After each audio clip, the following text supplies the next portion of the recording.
السلام علیکم ورحمۃ اللہ وبرکاتہ۔ اعوذ باللہ من الشیطان الرجیم، بسم اللہ الرحمن الرحیم، اللہم صلی علی محمد وعلی آل محمد وبارک وسلم۔ اس سے پہلے والے جو اسباق تھے، 3 اسباق گزرے ہیں، 1 سے لے کر 3 تک۔ اس میں ہم نے یہ پڑھا تھا کہ 2 اسماء، 2 سے زائد بھی ہو سکتے ہیں لیکن کم از کم 2 اسماء اس طرح آپس میں ملیں کہ دونوں کے درمیان مکمل مطابقت ہو، تو ایسے اسماء میں دوسرا اسم پہلے کی کوئی اچھائی یا برائی بیان کر رہا ہوتا ہے۔ اس کی پہچان کا طریقہ بتا دیا تھا کہ دونوں میں مکمل کوآرڈینیشن کا ہونا کیا ہے، ضروری ہے۔ آج ہم ایک اور چیز پڑھ رہے ہیں، اس کو ہم ذرا پہلے بورڈ پہ دیکھیں گے، اس کے بعد انشاءاللہ پھر میں آپ کو بتاؤں گا۔ دیکھیں، 2 اسماء میں لکھتا ہوں، اصلا 2 اسماء ہیں۔ نمبر 1 ہے عبد، دوسرا ہے اللہ۔ یہ ہم نے پڑھ لی ہے پہلے۔ 2 اسماء ہیں، یہ دونوں آپس میں اس طرح ملیں کہ پہلے والے کی نسبت دوسرے کی جانب ہو، پہلے والے کو دوسرے کی جانب منسوب کیا جا رہا ہو، اور انگریزی زبان میں پہلے والے کی ریلیشن دوسرے کے ساتھ قائم کی جا رہی ہو، تو اس عمل کو کیا کہا جاتا ہے؟ اضافت کا عمل کہا جاتا ہے۔ کیا کہا جاتا ہے جی؟ اضافت کا عمل۔ اور اس طرح جو مرکب وجود میں آتا ہے، اس مرکب کو کہا جاتا ہے مرکب اضافی۔ کیا ہو جاتا ہے جی؟ مرکب اضافی۔ بات سمجھ آئی؟ یعنی پہلے اسم کو دوسرے اسم کی طرف کیا کیا جائے؟ منسوب کیا جائے۔ اب ہوگا کیا؟ اب ہوگا یہ کہ جب بھی کسی اسم کو دوسرے کی جانب منسوب کیے جائیں گے تو پہلا اسم جو ہے نا، اس کے آخر میں اب تنوین نہیں آئے گی۔ 2 زبر ہوں، 2 زیر ہوں، 2 پیش ہوں، لیکن تنوین نہیں آئے گی۔ اب کیا ہوگا؟ اس کے اوپر کیا ہوگا؟ سنگل اعراب ہوگا۔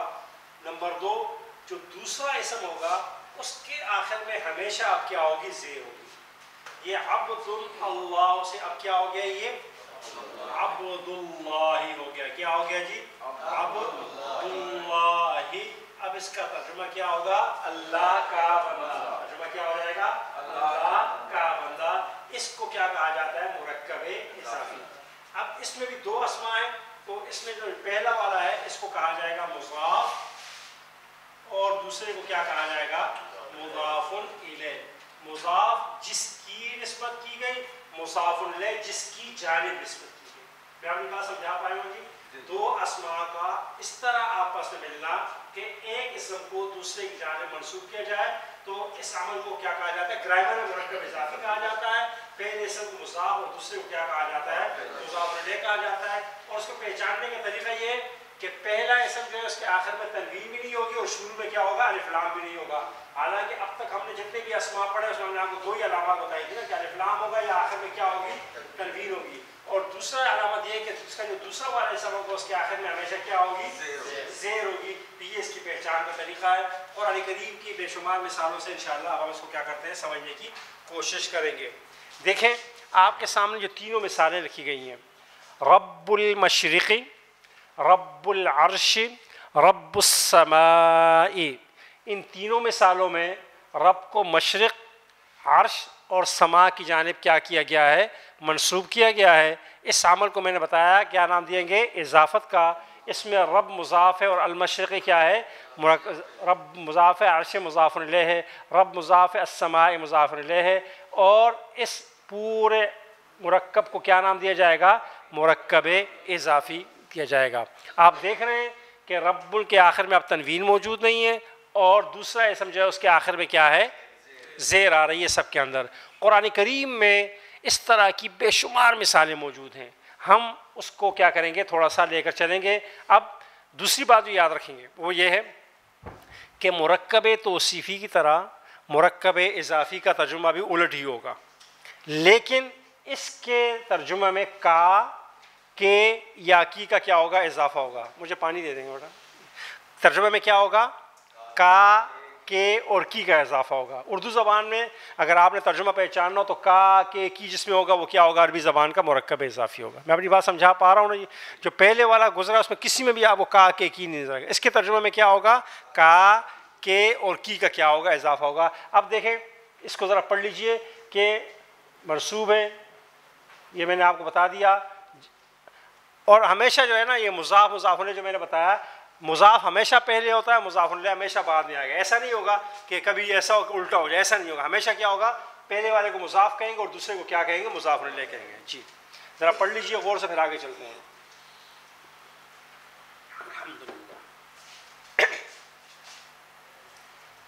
یہ اس طرح جو منصوب ہوتا ہے یہ ایک قطعہ بن جاتا ہے اور اس کا ترجمہ اکٹھا کیا جاتا ہے, اور یہی قطعے قرآن کریم میں بے شمار مقامات پر استعمال ہو رہے ہیں. اب دیکھیں قرآن کریم میں رب کا لفظ بے شمار چیزوں کی جانب منصوب ہے. آپ کو اس کا ترجمہ آنا چاہیے. رب الارض ترجمہ کیا ہوگا ذرا بولیے جی. رب العرش, رب العزت, رب المشرق, رب المغرب, رب ہارون.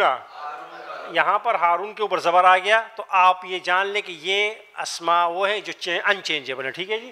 رب موسیٰ, رب السماوات, رب المشرقین, دو مشرقوں کا رب. ٹھیک ہے جی. اب تسنیہ رب المغربین, رب العالمین, رب هذا البیت, اس گھر کا رب. کیا ہوگا, اس گھر, یہ گھر کا رب جو ہے نا نہیں بلکہ کیا ہوگا, اس گھر کا رب. اب یاد دیکھیں تھوڑا سا باقی تمام مثالوں میں تو بات سمجھ میں آ گئی کہ یہ اور رب موسیٰ یہ انچینجیبل ہے.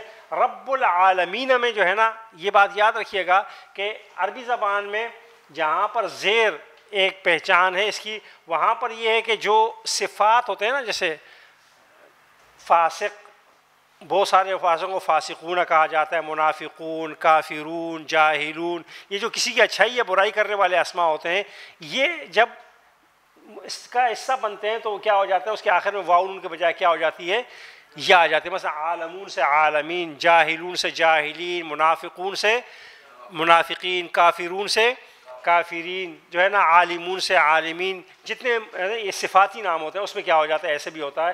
بے شمار الفاظ آپ کو. اب دیکھیں ایک اور لفظ قرآن کریم میں بہت زیادہ, یومن کا ترجمہ سب کو آتا ہے جی, جانتے ہیں کسے کہتے ہیں, دن کو. آپ بتائیے.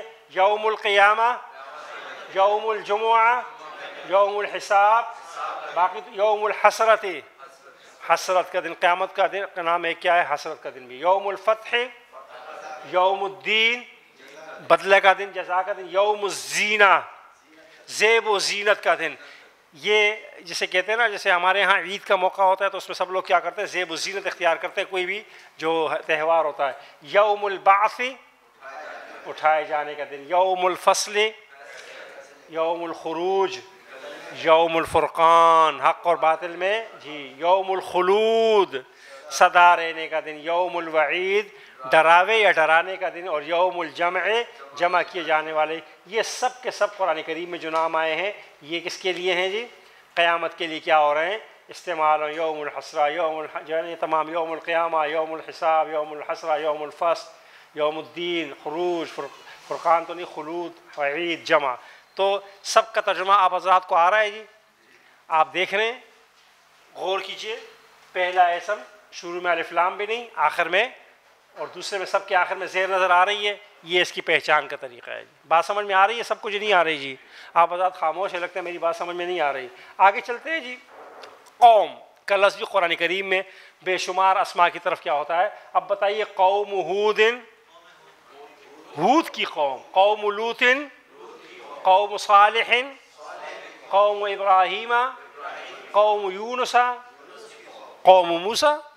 اب آئیے, آل, آل کا لفظ قبیلہ یا قوم کے لکھا جاتا ہے. آل ابراہیم, ابراہیم, آل ابراہیم, آل یعقوب بھی کہہ سکتے ہیں, اور ابراہیم علیہ السلام کی آل یا خاندان یا قوم.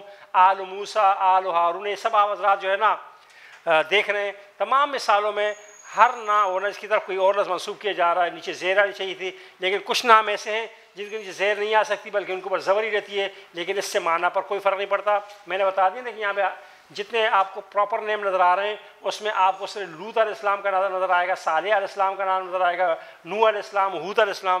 یہ نام ایسے ہیں جن میں آ رہی ہے زیر, باقی میں نہیں آ رہی.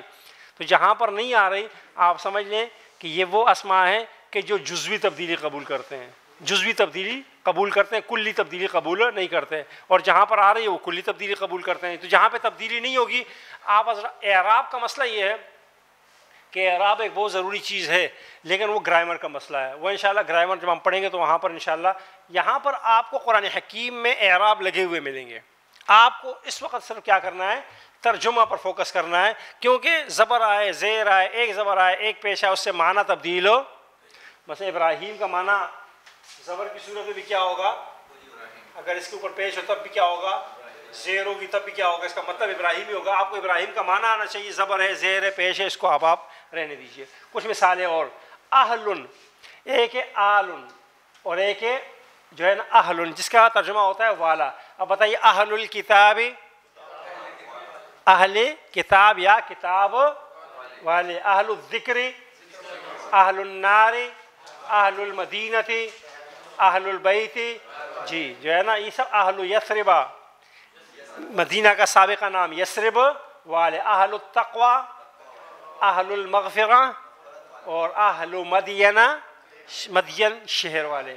عذاب، بہت سے الفاظ ہیں، عذاب اللہ، اللہ کا عذاب، عذاب الآخرت، عذاب النار، عذاب الجحیم، عذاب الخزی، ذلت کا عذاب، خزی رسوائی کو کہتے ہیں، ذلت کو کہتے ہیں، بارہا گزر چکا ہے جی. عذاب السموم، جلسنے کا عذاب، عذاب السعیر، عذاب الحریق، جلنے والی یا جلانے والی آگ کا عذاب. آیات القرآن کا ترجمہ کیا ہو جائے گا، آیات الکتاب، آیات الرحمن. دیکھیں اس میں ہم کوارڈینیشن بالکل نہیں دیکھ رہے ہیں، پہلا جمع ہے، واحد ہے، مذکر ہے، مؤنث ہے، وہ چیزیں ہم نہیں دیکھ رہے ہیں، بلکہ نسبت دیکھ رہے ہیں. تو اس میں کیا ہو سکتا ہے، سب چیزیں کیا ہو سکتی ہیں، مختلف ہو سکتی ہیں. کلمۃ اللہ کا ترجمہ کیا ہوگا، کلمۃ العذاب کا ترجمہ کیا ہو جائے گا، کلمۃ الکفر کا ترجمہ کیا ہو جائے گا جی، کلمۃ التقوی، کلمۃ الفصل، فیصلہ کن کلمہ، فیصلہ کرنے والی بات سمجھ آئے، فیصلہ کرنے والی بات یا فیصلہ کن کلمہ. دار الآخرت، دار القرار، جی دار السلام، سلامتی کا گھر. مثل الجنت، جنت کی مثال. مثل القوم، مثل الحیات، زندگی کی مثال. تو اس تمام کا کے کی میں نے آپ کو بتایا تھا، اس کے اندر کیا ہوگا، استعمال ہوگا. اب دیکھیں بعض اوقات جس کی طرف ایک اسم کو جب دوسری کی طرف منسوب کیا جائے، اس کے شروع میں کیا آ جاتا ہے، کاف زبر کا آ جائے گا. تو اس کے معنی ہوتے ہیں مانن، جیسے، طرح، کوئی بھی ترجمہ کیا جا سکتا ہے. جیسے کامثل شیطان، شیطان کی مانن، شیطان کی طرح، شیطان جیسا. ٹھیک ہے جی. کامثل آدم کا ترجمہ کیا ہوگا، آدم کی مانند. کامثل الحمار، قرآن میں اللہ تعالیٰ نے انبیاء یہود و نصارہ کے بارے میں کہا کہ کمثل الحمار یحمل اسفارا، کہ کسی گدھے پر اگر کتابوں کا بوجھ لاد دیا جائے تو وہ عالم نہیں بن جاتا، گدھے کا گدھا ہی رہے گا. اس لیے اگر کوئی شخص ڈھیر ساری کتابیں پڑھ لے اور ایک لمبا جبہ پہن لے، ایک لمبی دستار پہن لے، تو اس کا مطلب یہ نہیں ہوگا کہ وہ کیا ہو گیا، عالم ہو گیا ہے. عالم وہ ہے جو علم پر کیا کرتا ہو، عمل کرے. عمل کرتا ہے تو عالم ہے، نہیں کرتا تو اس کا مطلب ہے کہ کیا ہے، گدھے پر کیا کر دیا گیا ہے، بوجھ لا دیا گیا ہے. تو جیسے گدھے پر بوجھ ہوگا تو وہ کیا ہوگا، کچھ بھی فرق نہیں پڑتا. بات سمجھ میں آ رہی ہے نا جی. وہ جو مشہور لطیفہ آپ نے سنا ہوگا نا، یہ سرحد والے بڑی بلوچستان والے بڑی بڑی پگڑی پہنتے ہیں. آپ کا تعلق بلوچستان سے ہے نا جی؟ نہیں آپ، اچھا جی. بڑی وہ 60 گز کی پگڑی پہنتے ہیں نا بگٹی لوگ. تو وہ داڑھی بھی وہاں رکھنے کا رواج ہے. تو ایک صاحب آئے تو ان کی بہت بڑی داڑھی بھی تھی اور پگڑی بھی پہنی ہوئی تھی. تو بیٹھے ہوئے تھے تو کسی بندے نے اسے پوچھ لیا کہ حضرت یہ مسئلہ بتا دیں. تو اس نے مسئلہ پوچھا تو اس نے کہا جی مجھے تو نہیں آتا. تو اس نے کہا جی آپ کو مسئلہ نہیں آتا، اتنی بڑی پگڑی پہنی ہوئی ہے. تو اس نے پگڑی اٹھا کے سر پہ رکھی جائے، تم بتاؤ اب جو ہے نا پگڑی سے ہی ہے نا عالم بننا ہوتا تو تم بتاؤ. تو مسئلہ یہ ہے کہ بڑی پگڑی سے نہیں ہوتا، علم سے ہوتا ہے. قرآن نے کہا مثل الحمار یحمل اسفارا بئس مثل القوم الذین کذبوا بآیاتنا. قرآن کہتا ہے بہترین قوم ہے جس نے ہماری آیات کو کیا کیا، جھٹلایا. کمثل الکلب، کتے کی طرح. کمثل الکلب جو ہے نا جو ہے نا اس کو اس پہ بودھ لا دو یا نہ لا دو، ویسے کیا رہتا ہے، ہمیشہ ہامتا رہتا ہے. کمثل ریح کا ترجمہ کیا ہوگا، ہوا کی مانند. کمثل جنت کا مطلب کیا ہوگا، بات سمجھ، صرف کاف سے کیا ہو جائے گا؟ مانند کا اضافہ ہو جائے گا. آگے چلتے ہیں. قول مطلب اس کا بات ہوتا ہے. قول الحق حق کی بات، قول البشر بشر کی بات، قول شاعر قول رسول، قول شیطان قول کاہن. نجومی سے ذرا آپ نجومی کی سپرلیٹو ڈگری جو ہوتی ہے نا وہ کیا کہلاتی ہے؟ کاہن کہلاتی ہے. نجومی تو عام سا ہوتا ہے نا، یہ کاہن ذرا جو اس میں بہت آگے چلے جاتے ہیں، اس کو کیا کہا جاتا ہے؟ عربی زبان میں کاہن کہا جاتا ہے. ایو قرآن کریم کا ایک لفظ ہے جس کا ترجمہ ہوتا ہے کون سا یا کون سی، اور یہ بھی بہت سارے اسماء کی جانب کیا ہوتا ہے؟ منسوب ہوتا ہے. اور اس کا ترجمہ کیا ہو جائے گا؟ ایو شیئن کون سی چیز، ایو ارضن ایو یومن کون سا دن. اب کون سی کہنا غلط ہو جائے گا. ایو حدیثن بات. حدیث دیکھیں قرآن کریم میں جہاں حدیث کا لفظ آیا ہے وہاں اس سے مراد بات ہوگی، نبی اکرم صلی اللہ علیہ وسلم کی حدیث نہیں ہوگی. ایو الآلاء، آپ لوگوں کو اور کچھ یاد نہیں ہوگا تو سورہ رحمان کی آیت تو یاد ہے نا، فبأي آلاء رب، تو وہ آلاء کے معنی ہوتے ہیں نعمتوں کے. ٹھیک ہے جی، تو اس سے جو ہے نا قرآن کریم میں جتنے آلاء ہیں ان کو آپ نے کیا سمجھنا ہے؟ نعمتیں سمجھنا ہے. ایو سورتن جی کون سی سورت. ٹھیک ہے جی. بغیر کا اردو کا مطلب ہوتا ہے کہ بغیر. قرآن کریم میں بے شمار اسماء کی طرف منسوب ہوا. بغیر حساب کا مطلب کیا ہوگا؟ حساب کے بغیر. بغیر حق جی کچھ سوال. ترجمہ کر رہا ہوں، بول رہا ہوتا ہے کہ کون کون سی نعمتوں کو، کون کون ہم 2 مرتبہ یوز کرتے ہیں جی. یہاں پر ہم 1 مرتبہ یوز کرتے بس یہاں اصل میں کون کون سی نعمتوں ذرا اردو زبان میں جو ہے نا اس کو جمع کو جو ہے نا اس طریقے سے جو کرتے ہیں، ورنہ وہ ایک ہی لفظ ہے. فبأي آلاء ربكما تكذبان کون کون سی. بس صرف اردو زبان میں ذرا ہم جب اس کی جو ہے نا وہ آسانی نہیں بلکہ معنی خیز بنانے کے لیے ذرا جو ہے نا کہ جملے کو معنی خیز بنانے کے لیے، ورنہ ایک ہی ترجمہ ہوتا ہے جی. بغیر علم کا ترجمہ کیا ہوگا جی؟ بغیر علم کے بغیر. بغیر ہدن بغیر ہدایت کا ترجمہ بھی صحیح ہے، لیکن اگر آپ ترجمہ کریں ہدایت کے بغیر تو زیادہ آسان ہوگا. بغیر سلطان کا ترجمہ کیا کریں؟ دلیل کے بغیر. بغیر الحق کا ترجمہ کیا کریں؟ حق کے بغیر. تو یہ ترجمہ آپ کو سمجھنے میں کیا ہوگا؟ آسان ہوگا، کیونکہ بعض اوقات جو آپ نے ترجمہ کیا وہ زبان پہ آ جاتا ہے، جیسے بغیر حساب، بغیر حساب کے، بغیر حق کے، بغیر علم کے. بعض اوقات یہ ترجمہ سمجھ میں نہیں بھی آ رہا ہوتا، بیٹھ نہیں ہو رہا ہوتا. اس لیے جو اردو زبان کا اسلوب ہے اس کو اختیار کریں گے تو آپ کے لیے کیا ہوگا؟ آسانی سے کے ساتھ بات سمجھ میں آ جائے گی. غیر کا مطلب ہوتا ہے علاوہ. دیکھیں بغیر کا ترجمہ کیا پڑھا ہم نے؟ بغیر. اور غیر کا مطلب کیا ہوتا ہے؟ علاوہ. اور یہ قرآن کریم میں بے شمار چیزوں کی جانب منسوب ہوتا ہے. غیر الاسلام کا ترجمہ کیا ہوگا؟ غیر الحق، غیر اللہ اللہ کے علاوہ، غیر الارض زمین کے علاوہ، غیر تخسیر خسارے کے علاوہ. بات سمجھ میں آ رہی ہے نا؟ دیکھیں ہم قرآن کریم میں بغیر کا ترجمہ کچھ اور کر رہے ہیں، غیر کا ترجمہ کچھ اور کر رہے ہیں. یہی چیز آپ کی زبان پہ لانے کے لیے کہ ہر جو ہے نا حساب بھی بہت زیادہ استعمال ہوتا ہے، لیکن آپ کو معلوم غیر کا ترجمہ کیا ہے، بغیر کا ترجمہ کیا ہے. خلق کے معنی تخلیق کے ہوتے ہیں. خلق اللہ کا ترجمہ کیا ہوگا؟ اللہ کی تخلیق. خلق الرحمن، خلق الناس ناس یا لوگوں کی تخلیق. خلق السماوات، خلق الانسان یہاں پر انسان کی تخلیق، یہاں پر کیا ہے؟ لوگوں کی تخلیق. ٹھیک ہے جی. آگے چلیں جی، کچھ مثالیں اور لے لیتے ہیں. امرأۃن عربی زبان کے اندر ایک عورت کو کہا جاتا ہے، اور یہ قرآن کریم میں بے شمار اسماء کی طرف منسوب ہے. امرأۃ عمران، عمران کی بیوی. امرأۃ فرعون، امرأۃ نوح، امرأۃ لوط، امرأۃ العزیز. ذو اور زی یہ بھی قرآن کریم میں بے شمار جگہ استعمال ہوا ہے، جس کے معنی والا یا والی کریں گے. تو ذو الرحمت، ذو الفضل، ذو العرش، ذو القوت، ذو الجلال، ذو انتقام، ذی العرش عرش والا، ذی الذکر ذکر والا، ذی علم علم والا. ذو اور ذی دونوں استعمال ہوتے ہیں. ترجمہ اس کا کیا ہوتا ہے؟ والا ہوتا ہے. قرآن کریم میں ان اللہ لذو فضل عظیم، لذو فضل عظیم سب جگہ استعمال ہوگا. وہاں پر ذو کے معنی کیا ہیں؟ والا یا والی کے. جی محترم. جی لقب ہے امراۃ العزیز. اس زمانے میں جس طرح ہمارے یہاں وزیر خزانہ ہوتا ہے اس طرح جو ہے نا بعض حضرات نے کہا کہ نام ہے لیکن اکثر کہتے ہیں لقب ہے اس کا. جی امر بھی قرآن کریم میں بے ساری چیزوں کی طرف منسوب ہوا ہے. وعدہ کا لفظ بے شمار جگہ منسوب ہوا ہے. یہ آپ نے کیا کرنا ہے, خود کرنا ہے. اور زینت کا لفظ, سبیل کا لفظ, یہ آپ نے خود کرنا ہے. میں آگے چلوں گا تاکہ ہم قرآن کریم کی کچھ آیات کو دیکھ لیجیے جو آسان ہے.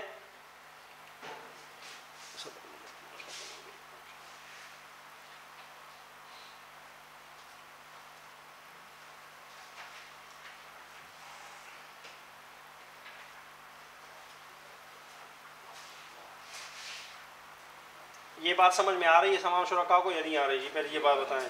جی آ رہی ہے. اب آپ کو سبق نمبر 6 کے اندر بھی ایسا ہی نظر آئے گا. سبق نمبر 6 کے اندر کیا ہوگا؟ ایسا ہی نظر آئے گا. سبق نمبر 6 اس کے علاوہ درمیان میں کوئی اور سبق ہے؟ جی 5 کیوں نہیں آ رہا؟ جی 5 یہاں نہیں آ رہا. ہم نے ابھی 4 پڑھا کیا؟ کیوں نہیں آ رہا؟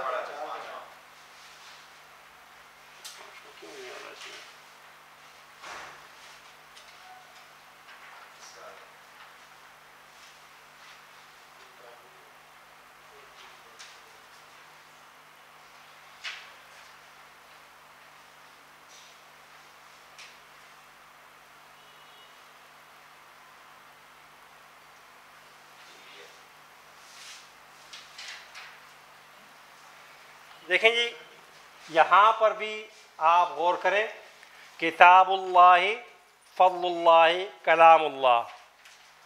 وہی سبق ہے کہ پہلا اسم دوسرے کی جانب منسوب کیا جا رہا ہے.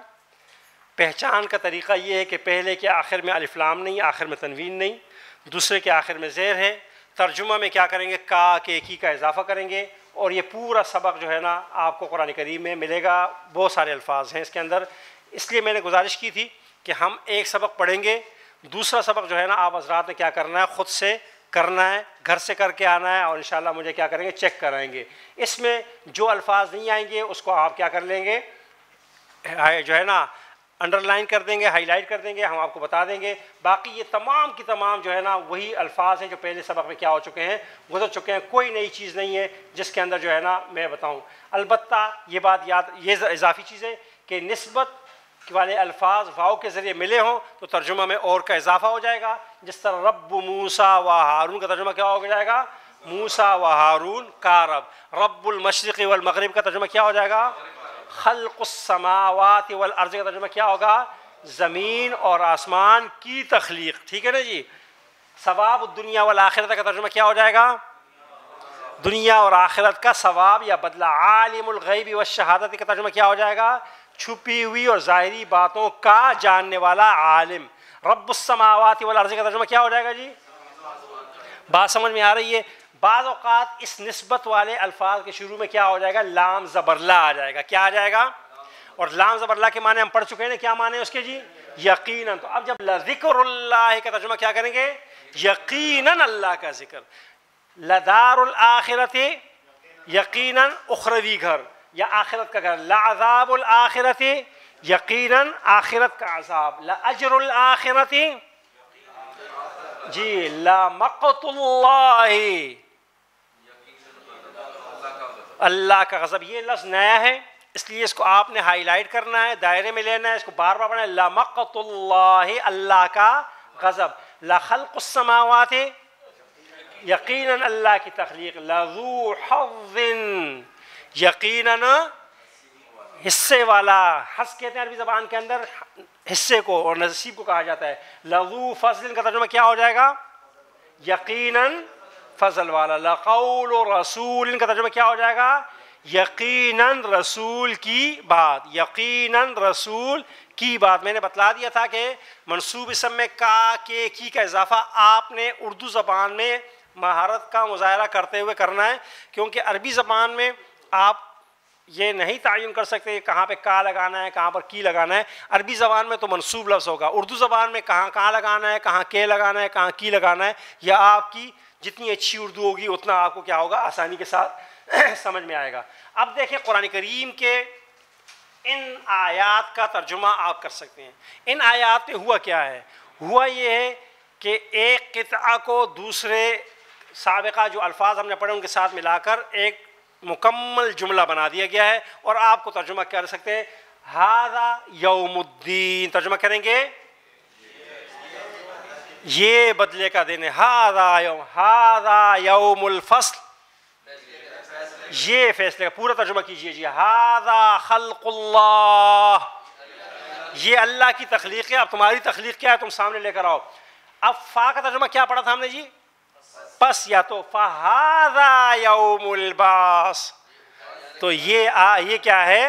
اٹھائے جانے کا، بعثت کا کیا ہے؟ دن ہے. اب کر لو جو مرضی آئے. فَهَذَا يَوْمُ الْبَعْثِ، یہ لو بس اب آ گیا بعث کا دن. ذَلِكَ أَمْرُ اللَّهِ، یہ اللہ کا حکم ہے. ذَلِكَ هُدَى اللَّهِ، تِلْكَ آیات الکتاب. نشانیاں نہیں جی، کتاب سے نہیں. دیکھیں آیات الکتاب بتایا گیا تو نشانی کیسے؟ کتاب میں نشانیاں تھوڑی ہوتی ہیں. تلک آیات الکتاب، یہ کتاب اللہ کی آیات ہیں. یہاں پر آیات سے مراد قرآن کی آیات ہی لیا جائے گا. بات سمجھ میں آ گئی؟ نشانیاں وہاں ہوتی کہ جب اس سے پہلے وہاں آیات اللہ آتا ہے، وہاں آیات الکتاب نہیں آئے گا کبھی بھی. تلک آیات اللہ، اس کے تینوں ترجمے کیے جا سکتے ہیں. یہ اللہ کی آیات ہیں، یہ اللہ کی نشانیاں ہیں، یہ اللہ کے احکامات ہیں. سمجھ آئی جی تینوں؟ تلک حدود اللہ، حدود جانتے ہیں؟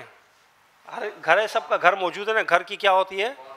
باؤنڈری. قرآن کہتا ہے تلک حدود اللہ، یہ اللہ کی حدود ہیں. اللہ فلا تعتدوها، ان سے تجاوز مت کرو، اس سے آگے بڑھنے کی زحمت نہ کرو. تو جس کا عقیدہ پختہ ہوگا، یقین پختہ ہوگا، ایمان، اصل میں بات ساری کی ساری عقیدے کی ہے. عقیدہ پختہ ہوگا تو وہ کبھی بھی بھٹکنے سے کیا رہے گا؟ عقیدہ بھی درست ہونا چاہیے، فکر بھی درست ہونی چاہیے. دونوں چیزیں ساتھ ساتھ ہیں. عقیدہ درست اور فکر درست ہو تو لوگ جو ہے نا بہت صحیح عقیدے کے ساتھ بھی ایسے لوگوں کی کیا کر رہے ہوتے ہیں؟ ساتھ دے رہے ہوتے ہیں کہ جو ظاہراً کیا ہوتے ہیں؟ باطل پہ ہوتے ہیں. جب آپ کا عقیدہ مضبوط ہوگا، آپ کی فکر درست ہوگی، تو آپ حق کو حق کہیں گے اور باطل کو کیا کہیں گے؟ باطل کہیں گے. پھر اس میں آپ کو نہ رشتہ داری آڑے آئے گی، نہ آپ کا ملک آڑے آئے گا، نہ آپ کی زبان آڑے آئے گی، نہ آپ کا مسلک آڑے آئے گا، نہ آپ کا مذہب آڑے آئے گا. کچھ بھی نہیں آئے گا. آپ حق کو حق کہیں گے اور باطل کو کیا کہیں گے؟ باطل کہیں گے. مثلا ایک غیر مسلم ہے اور اس کے آپ کے بھائی کے ساتھ کسی جگہ تنازع ہے اور غیر مسلم کیا ہے؟ حق پر ہے، تو آپ اس کا ساتھ دیں گے، نہ کہ اپنے بھائی کا. لیکن اگر آپ کی تو عقیدہ تو بالکل درست ہے لیکن فکر آپ کی ابھی درست نہیں ہوئی، تو پھر ایسا ہوگا کہ آپ کے ساتھی ہوں گے، آپ کہیں گے بھئی یہ تو میرے گھر کا ساتھی ہے، یہ میرا باپ ہے، یہ میرا بھائی ہے، یہ میرا کلاس فیلو ہے، یہ میرا محلے کا ہے، یہ میرے خاندان کا ہے، یہ میرے عقیدے کا ہے، یہ میرے مسلک کا ہے. پتہ نہیں بہت ساری جو ہے نا، ہم بہت سارے تعصبات کے اندر کیا ہوئے ہیں؟ گھرے ہوئے ہیں نا. تو پھر وہ کیا ہو جاتا ہے؟ ہم اسی تعصبات میں گھرے رہتے ہیں اور حق کیا ہو جاتا ہے؟ پس پش چلا جاتا ہے. حالانکہ حق ہے. اس لیے ایک جملہ میں بار بار اپنی کلاس میں کہتا ہوں کہ مومن کبھی غیر جانبدار نہیں ہو سکتا. مومن ہمیشہ کیا ہوگا؟ حق کا طرفدار ہوگا. مثلا جو ہے نا ہارون صاحب کو ہم نے بنا لیا دو بھائیوں میں کیا؟ حکم، فیصلہ کن. اب ہارون صاحب کہتے ہیں میں غیر جانبدار ہوں. تو غیر جانبدار کیا چیز ہوتی ہے؟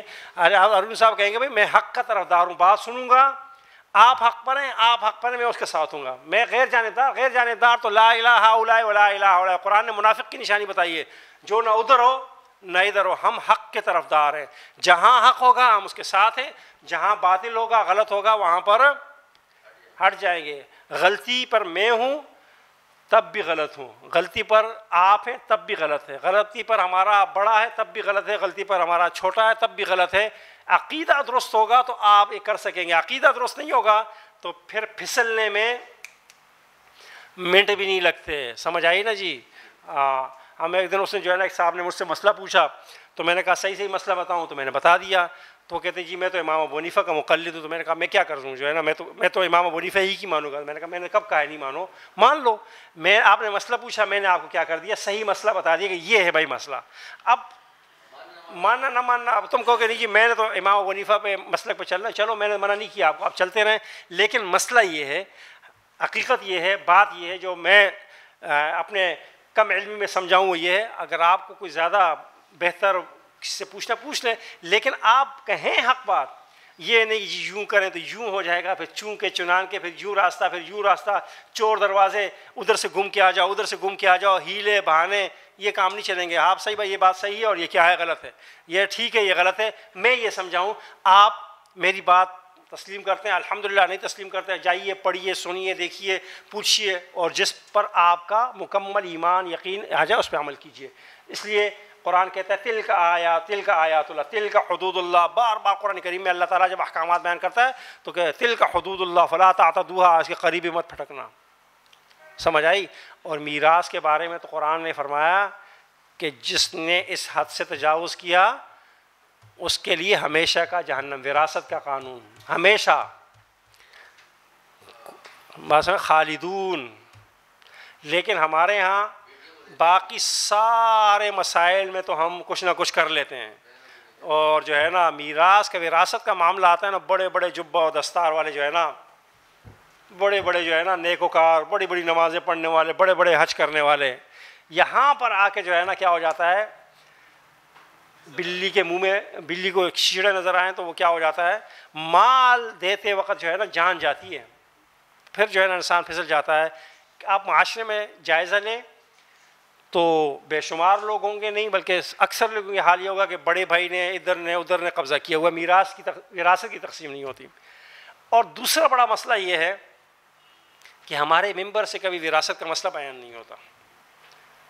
صاحب ممبر نے کبھی وراثت کا مسئلہ نہیں بیان کیا مسجد میں کہ یار یہ جو میراث ہے نا یہ بھی تقسیم ہونی ہے, یار یہ بہنوں کا بھی حصہ ہے بھائی, یہ بھائیوں کا بھی حصہ ہے, یہ ادھر بھی حصہ ہے ادھر بھی حصہ ہے, اور نہیں ہوگا تو قیامت کے دن پوچھ گچھ ہوگی.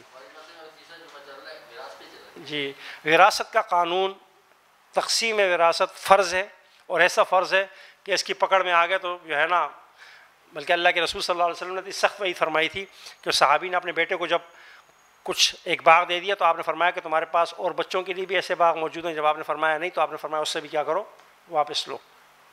کیوں؟ اور یہ بھی نہیں فرمایا ایک صحابی نے کہ یا رسول اللہ میں اپنا سارا مال اللہ کی راہ میں, آپ نے فرمایا نہیں. آدھا آپ نے کہا نہیں, 1/3 خرچ کرو. یہ نہ ہو کہ آج خرچ کرو کل جو ہے نا پھر کیا ہو جاؤ مانگتے پھرو. سمجھ آئی. تو اصول ہے, طریقہ ہے. آگے چلتے ہیں جی. وَأَرْضُ اللَّهِ وَاسِعَةٌ, یہاں دیکھیں تھوڑا سا اور جملہ قرآن کی آیت ایکسٹینڈ ہو رہی ہے. وَأَرْضُ اللَّهِ وَاسِعَةٌ, واو کا ترجمہ ہم نے پڑھا تھا, اور ارض اللہ آج ہم پڑھ کر آئے ہیں, پوری تفصیل کے ساتھ آپ کو بتا دیا کہ مرکب اضافی ہے, اللہ کی زمین.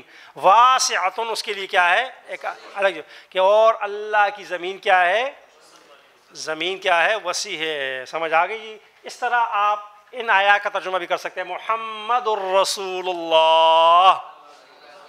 اب دیکھیں یہاں پہ کیا ہو رہا ہے, محمد الگ ہے, رسول اللہ الگ ہے, دونوں مل کر مکمل جملہ ہو گیا. محمد صلی اللہ علیہ وسلم کیا ہیں, اللہ کے, ثواب اللہ خیر, اللہ کا ثواب یعنی بدلہ جو ہے اعمال کا وہ کیا ہے, خیرن, بہت بہتر ہے. میں نے بتایا تھا کہ خیر مبالغہ کا لفظ ہے.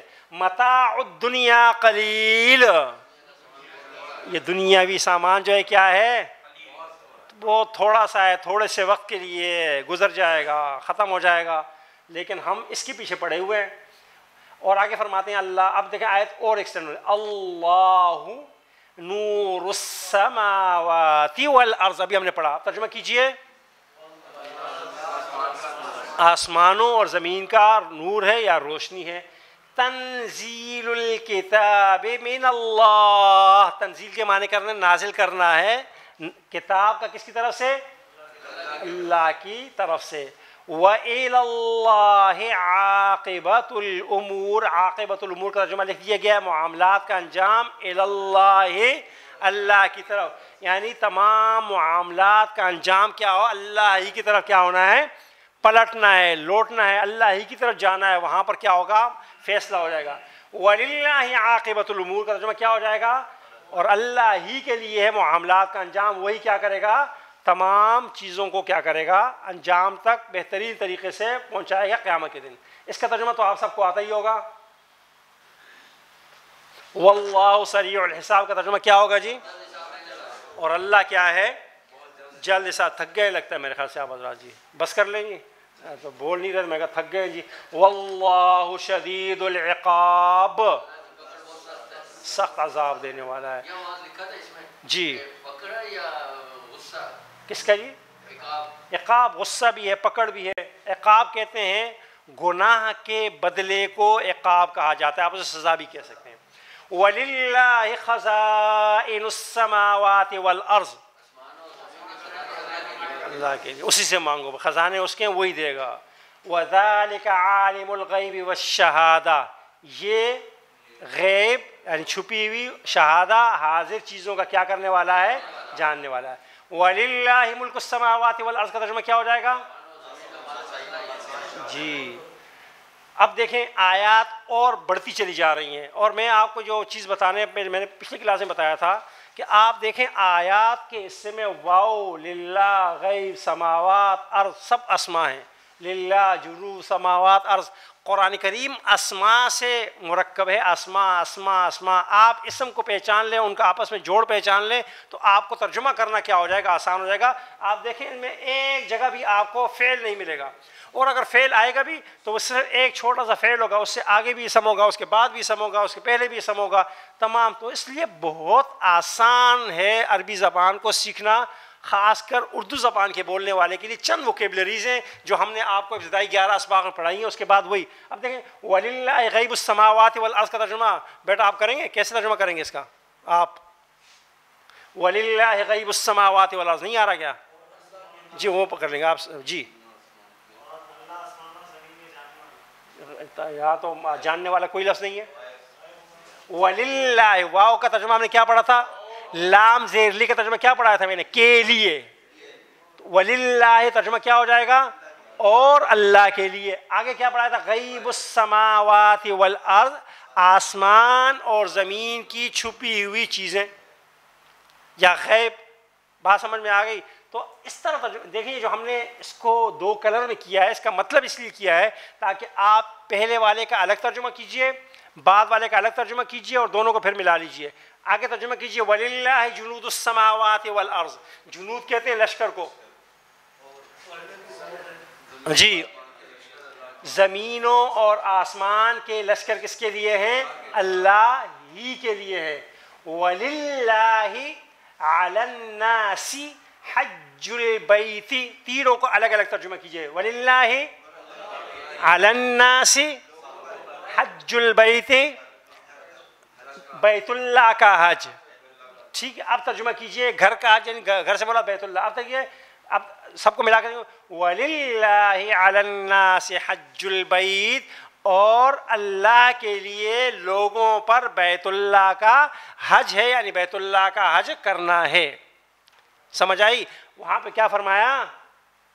وَلِلَّهِ، یہ بڑا اہم جملہ ہے، وَلِلَّهِ وَلِلَّهِ، کیونکہ جو ہے نا مشرکین مکہ بھی حج و عمرہ کیا کرتے تھے، اور وہاں پر لات اور عزا اور دیگر بت رکھے ہوتے تھے ہر جگہ پر۔ تو قرآن نے آ کر مسلمانوں سے کہا کہ اپنا عقیدہ خاص کر لو، یہاں پر جو حج ہوگا وہ صرف اور صرف کس کے لیے ہوگا؟ اللہ کے لیے ہوگا، کسی اور کے لیے نہیں ہوگا جی۔ نہیں جی، نہیں جی، فرض الگ ہے جی۔ آگے اس کو دیکھیں جی، لا ظلم، ترجمہ کیجئے جی ذرا جلدی سے جی۔ کوئی ظلم نہیں، صرف جی، صرف ظلم میں نے کہا لا الہ، یاد آیا نا کچھ؟ لا پہلے آیا، اور اس کے بعد جو ہے نا اس کے اوپر کیا ہے؟ زبر بھی ہے۔ تو میں نے بتایا تھا کہ ہرگز، قطعاً بتایا تھا یا نہیں یاد آیا؟ لا الہ سے اس کو یاد کیا، لا ظلم، کوئی ظلم نہیں۔ الیوم، قرآن کہتا ہے آج کے دن کوئی ظلم نہیں۔ پھر فرمایا ان اللہ سریع الحساب، ان اللہ کا ترجمہ پڑھ چکے ہیں نا، سریع الحساب۔ بس اب ترجمہ کیجئے لا ظلم اليوم ان اللہ سریع الحساب، آج کے دن کوئی ظلم نہیں، بے شک اللہ کیا ہے؟ سخت نہیں جی، جلد۔ یہ دراصل 2 قسم کے لوگ پائے گئے نا، زمانے میں ہمیشہ پائے جاتے ہیں۔ ایک وہ ہوتے ہیں کہ جن کا آخرت کا عقیدہ بالکل کیا ہوتا ہے، پختہ، یقینی، تو ان کو بھی ان کے لیے تسلی ہے کہ دیکھو اللہ تعالیٰ جلد کیا ہوگا، تمہارا حساب و کتاب ہوگا۔ اور کچھ لوگ ہوتے ہیں جن کے آخرت کا عقیدہ ذرا ہماری طرح ڈواڈول، تھوڑا سا پس پش، یعنی ایمان تو ہے لیکن جو ہے نا اعمال سے نہیں لگتا کہ ہمارا ایمان بھی ہو۔ اور کچھ ہوتے ہیں جو آخرت میں کیا ہوتے ہیں کہ جی کچھ بھی نہیں ہے، جو ہے نا دیکھی جائے گی، بابر و عیش کوش عالم دوبارہ نئے، سر سید احمد خان جیسے بھی ہوتے ہیں نا کچھ، تو قرآن کہتا ہے کہ دیکھو جو اہل ایمان ہیں، جو آخرت پر ایمان رکھتے ہیں، ان کے لیے تو خوشخبری ہے، اور جو ظالم ہیں، اللہ کے نافرمان ہیں، ان کو بتایا جا رہا ہے کہ بچوں کے نہیں، اللہ قریب کیا ہوگا، حساب و کتاب کا دن ہوگا۔ مولانا امین حسن اصلاحی رحمہ اللہ فرماتے ہیں کہ قرآن کریم میں جہاں جہاں آتا وہ کہتے ہیں کہ اگر اللہ تبارک و تعالیٰ نے قیامت کا دن نہ رکھا ہوتا، حساب کا دن نہ رکھا ہوتا، بدلے کا دن نہیں ہوتا، اس دنیا کو پیدا کرنا ہے پھر ضرورت کیا تھی؟ یہ تو دارالامتحان ہے۔ اگر یہی دارالجزا ہوتا تو اس لیے عزیزان محترم اللہ غفور الرحیم بھی ہے، لیکن اللہ تعالیٰ جبار بھی ہے، قہار بھی ہے، ان بطش ربک لشدید بھی ہے، اس کی جہنم بھی ہے، اس کی جنتیں بھی ہیں، کہیں اس چکر میں نہ مارے جائیں کہ اللہ غفور الرحیم ہے اور آخرت میں کیا ہو جائے، پکڑ ہو جائے۔ اسی لیے اعمال، نیک اعمال یہ بہت ضروری ہیں، اس کے بغیر ذرہ بھی گنجائش نہیں ہے کہ آپ کہیں جی اللہ غفور الرحیم ہے، نماز نہیں پڑھی اللہ غفور الرحیم ہے، رشوت کھائی اللہ غفور الرحیم ہے، سود کھایا اللہ غفور الرحیم ہے، جو ہے نا اس جو ہے نا زمین قبضہ کر لی اور اس کے بعد حج کر لیا۔ میں نے بتایا تھا نا دادا کا قصہ، تو میں نے آپ کو بار بار سناتا ہوں نا کہ میرے صاحب نے میں واقعہ سنا کہ جی میرے دادا بڑے جلالی تھے اور بڑے اللہ والے بھی تھے، تو ہم نے کہا جلالی بھی تھے اللہ والے بھی تھے، کیا ہوا؟ تو انہوں نے کہا جلالی ایسے تھے کہ اتنے جلالی تھے کہ جس سے ناراض ہو جائے نا تو قتل کرنے سے چوکتے نہیں، 6 قتل کیے انہوں نے، ٹھیک ہے جی ہاں۔ اور اللہ والے ایسے تھے کہ 6 قتل کے بعد 6 حج بھی کیے، بات سمجھ میں آ گئی جی۔ اور کہا تھا پھر انہوں نے کہا توبہ کی، اللہ اب میری توبہ، مزید حج میں نہیں کر سکتا، لہٰذا اب جو ہے نا میری توبہ، ہاں اب قتل نہیں کروں گا، اب جو ہے نا کچھ اور گزارا کر لیں گے۔ تو اب یہ جو ہے نا یہ کنسیپٹ ہمارے ہاں عام سے ہیں۔ ہمارے ہاں لوگ کیا کرتے ہیں، زمینوں پہ قبضے، جو ہے نا بھائیوں کی زمین پہ قبضہ، ادھر ادھر پورے محلے پہ قبضہ، سب کچھ قبضہ، اور ساتھ جو ہے نا کہتے ہیں رمضان المبارک میں عمرہ کر لیں گے اور وہ چلے حج پہ چلے جائیں گے، اور اللہ کے رسول نے فرمایا کہ جو حج کر لیتا ہے وہ سارے گناہ معاف ہو جاتے ہیں۔ یقیناً معاف ہو جاتے ہوں گے اگر وہ جو ہے نا، لیکن وہ قربات کیسے معاف ہوں گے بھائی؟ حساب و کتاب دینا نہیں ہے، لازماً دینا ہوگا، کیسے معاف ہوں گے؟ میری زمین کھا کے جو ہے نا جو اگر چوہا کیا کہتے ہیں 100 چوہے کھا کے بلی حج کو چلی، بھئی میرا حساب کتاب کون دے گا؟ تم وہاں جاؤ حج کرو، یقیناً اس کا تمہیں اجر ملے گا، لیکن یہ میرا حساب، میرا جو تم نے کھایا یہ کہاں جائے گا؟ یہ حقوق بات کون ادا کرے گا جی؟ اس لیے جو ہے نا اس جو ہے نا ہمارے ہاں عام طور پہ یہی کہا جاتا ہے، یہاں پر میں نے جتنے بھی دیکھے نا، جتنے بڑے بڑے آپ کو نظر آتے ہیں نا، جو بڑے بڑے آئیکون ہیں اس وقت جو ہے نا ہمارے ملک میں، وہ سب کیا کرتے ہیں، ایک مسجد بنا دیتے ہیں اور ساتھ جو ہے نا ایک مسجد ہوتی ہے اور باقی جو ہے نا ہزاروں ایکڑ جو ہے نا قبضہ کی ہوئی زمینیں، اور اس کو بیچ کے جو ہے نا وہ کیا ہو رہتے ہیں، ہم کہتے ہیں جی ماشاء اللہ اس نے تو دیکھیں بڑی مسجد بنائی ہے، بھاڑ میں جائے، باقی جو ہے لوگوں کی جو حقوق غصب کیے ہیں اس کا کون جواب دے گا؟ وہ کہاں جائیں گے؟ اسی لیے عزیزان محترم یہ ہماری بہت بڑی غلط فہمی ہے کہ ہم گناہ بھی کرتے چلے جاتے ہیں اور ساتھ اللہ غفور الرحیم میں گناہ بھی کرتے چلے جاتے ہیں۔ اس لیے جو ہے نا محدثین کرام نے لکھا ہے گناہ کبیرہ احادیث میں بہت سارے ہیں، 80 بھی ہیں، 74 بھی ہیں، 77 بھی ہیں، لیکن وہ یہ فرماتے ہیں کہ ہر وہ گناہ، خواہ صغیرہ گناہ، چھوٹا گناہ، معمولی گناہ، جس کو جان بوجھ کر باصرار یا ہلکا سمجھ کر کیا جائے، اللہ کے ہاں وہ کیا ہو جاتا ہے، گناہ کبیرہ لکھا جاتا ہے اس بندے کے حق میں، اس لیے کہ وہ اسے کیا سمجھتا ہے، ہلکا سمجھتا ہے کہ یہ گلی کوئی نہیں، یہ مٹی پاؤ، یہ معمولی سی بات ہے۔ ایسا نہیں ہے۔ جب آپ کسی گناہ کو بار بار کرتے ہیں، اصرار کرتے ہیں یا اس کو ہلکا سمجھتے ہیں، تو اللہ کے ہاں وہ کیا ہوگا، گناہ کبیرہ ہوگا۔ اور ایک گناہ کبیرہ آپ نے کیا، یقیناً آپ سے ہوا، آپ انسان ہو سکتا ہے، لیکن آپ کو اتنی ندامت ہوئی، اتنی ندامت ہے، اتنی شرمساری ہے کہ اللہ تبارک و تعالیٰ اپنے بندے کے حق میں کیا کر سکتا ہے، وہ صغیرہ لکھ سکتا ہے کہ میرا بندہ گناہ تو کر بیٹھا ہے لیکن شرمسار اتنا ہے کہ میں اسے کیا کر دوں، صغیرہ لکھ دوں۔ اور ایسا گناہ ہلکا بار بار کیا جا رہا ہے، کیے بھی جا رہا ہے، کرنے پہ کیا جا رہا ہے، اور وہ ہے کہ جو ہے نا غدن سأتوب، کہ کل میں کیا کروں گا، توبہ کروں گا، اور صبح آنکھ ہی نہ کھلی تو کیا ہوگا، پھر کیا ہوگا؟ آپ بارہا سنتے ہو گے نا. تو یہ جو عربی زبان والے کہتے ہیں غدن لا یاتی، کل کبھی نہیں آتا، کل کبھی نہیں آتا. اسی لیے غدن والا جو ہے نا، کل والا، اس کو چھوڑیے. آج، الیوم، الآن، ابھی، اسی وقت. یہ نہیں کہ باہر جاؤں گا یہاں سے قدم اٹھائیں اور بے شمار واقعات سنیں گے، قدم اٹھائے اور جو ہے نا بندہ نہیں. تو اس لیے الآن، الحین جو ہے نا، بالکل ابھی ابھی جو ہے نا اپنے آپ کو جو ہے نا اللہ تعالیٰ سے اپنے گناہوں کی معافی مانگیے. اور اس بات پر قطعاً مایوس نہ ہو کہ میں نے تو بارہا توبہ کی اور ہر بار میں نے کیا کر دیا ہے، اس توبہ کی خلاف ورزی کی ہے. کیونکہ قرآن میں رب العزت فرماتا ہے لا تقنطوا من رحمت اللہ انہ لا ییأس من روح اللہ الا القوم من روح اللہ الا القوم الکافرون، کہ میری رحمت سے مایوس کافر ہوتا ہے، مسلمان نہیں ہوتا. 100 بار اگر آپ نے سے توبہ کی اور اس کے بعد گناہ ہوا، لیکن توبہ کی شرائط میں پہلے کئی بار بیان کر چکا ہوں. سابقہ گناہ پر کیا ہو، ماضی پر ندامت، حال میں چھوڑنے کا پختہ عزم و ارادہ، حال میں اس گناہ کو چھوڑ دے، اور مستقبل میں پختہ ارادہ ہو کہ میں یہ کام نہیں کروں گا. چوتھی شرط یہ ہے اگر حقوق العباد میں سے ہے تو اس کو حق ادا کرنے کا ارادہ کر لے، شروع کر دے، آغاز کر دے. اگر اس دوران دنیا سے رخصت ہو بھی گیا تو کم از کم ارادہ تو کیا ہوا ہے، اللہ تعالیٰ کیا کر دے گا، معاف کرے گا. باقی مثالیں انشاءاللہ اگلی آیت میں. سبحانک اللہم و بحمدک نشہد ان لا الہ الا انت نستغفرک و نتوب الیک.